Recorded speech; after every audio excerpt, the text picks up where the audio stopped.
So I'm over at Pam's house with some friends one day, probably high, and we're talking about horror movie animals. We'd just seen the J-Lo snake film Anaconda, and decided to invent our own horror movie animal, the rattle goat, which is basically a goat with a rattlesnake tail. Obviously, the first thing we do is come up with a theme song. There's a man in the gutter with some blood at his throat. Don't go getting the rattle goat's goat. Partly snake, but mostly goat. Don't go getting the rattle goat's goat. It's like Pam and I are in the same joke together. Like when I'm in Vegas, I know the only other person who will truly treasure with me the puppy jugglers and the monkey paw cranking the daiquiri machine is Pam.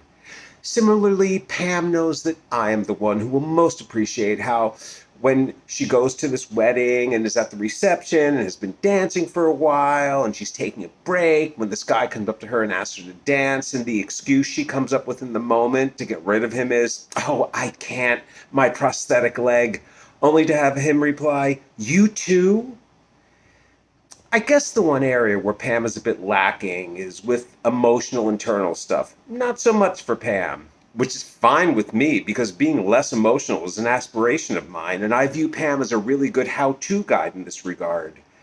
For example, it's junior year, and Pam and I have decided to write and film a parody of the most hypnotically bad movie we've seen to date, Oliver Stone's Wall Street. Pam is directing and I'm starring as a grocery store checkout clerk who rises to the top of the produce market only to tumble back down. Like in all good movies, our plan is to end it with a dance sequence. I show up to shoot one day and Pam arrives an hour late. She tells me she's been hanging out with some friend and has just wrapped up the conversation. I'm fuming at her rudeness and her minimization of her own lateness. She does this to me all the time and like, what the fuck? She just takes me for granted. I'm the one she knows will always be there for her, so she treats me worse than she treats everyone else. But then I think maybe normal people are more casual about time than I am. Maybe I'm a time Nazi. But this is a pattern with Pam, and I can't shake the anger, so I write her this furious note and stick it on her bed. Our friendship chills as a result, but a few months later we work it out, meaning we never discuss it and pretend it never happened. My anger seems like an overreaction by that point, and lesson learned. I just need to get over myself and mellow out when this kind of thing happens again in the future. Who ever dreams of becoming a studio executive? From a studio exec's point of view, the act of making a movie is the act of financing your enemy, as you're handing millions of dollars to people who more or less have total contempt for you. Or if not for you personally, then for your role or for their past experience with other executives. You're the suit, they're the creatives. You're the bank telling them how to spend their loan, and they hate you for it, even as they're sucking up to you. Everything is a fight, not just over money, though the budget is always a fight.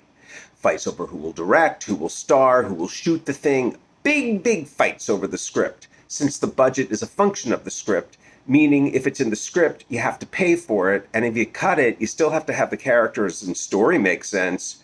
Though, to be fair, that doesn't seem to be a pressing concern to many Hollywood films. It never really ends. You get dailies, the film of whatever was shot that day, and those dailies generate fights. The lighting is terrible. Her performance made no sense. Judgment of everyone's choices combined with suspicion of their motives is the norm. It's the nature of the beast.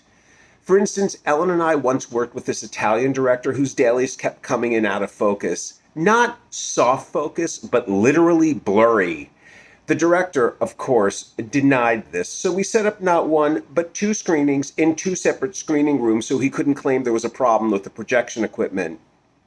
He then acknowledged that, yes, the dailies were blurry, deemed this blurriness an artistic choice, dubbed our desire for focus as American imperialism, and refused to change anything.